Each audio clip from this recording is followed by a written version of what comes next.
Last কদিন হলো রাজের আব্বু একদমই সময় পাচ্ছে না, আর এদিকে আমার মাছ বাজার একদম শেষ। তো ফাইনালি সে সেদিন সন্ধ্যাবেলায় গিয়ে বাজার থেকে অনেকগুলো মাছ আনলো।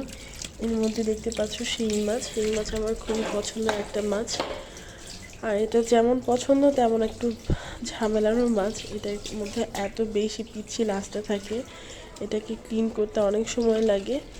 আর সন্ধে করে মাছটা আনাতে কী হয়েছে জানো তো, আমার বুয়া তো আর দুপুর দিয়ে কাজ করে চলে যায়, তো সন্ধ্যেবেলা বলে আমাকেই ক্লিন করতে হচ্ছে।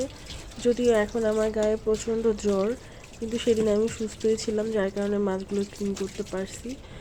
আর এখানে দেখো আমি কিন্তু শিং মাছের ডিম নিচ্ছি। এই ডিমটা আমার খুব পছন্দের একটা খাবার।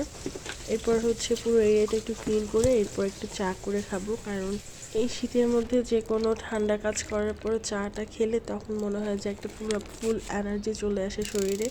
আমার তো এমন হয়, তোমাদের কার কেমন হয় জানাবে। আর লাস্ট 2 দিন ধরে আমার অনেকটাই জ্বর, এই জন্য আমার ভয়েসটা ওরকম শোনাচ্ছে। তো আজকের মতো ভিডিওটা এখানেই শেষ করে দিচ্ছি। ভালো থেকো সবাই, খুব ভালো থেকো, আল্লাহ হাফেজ।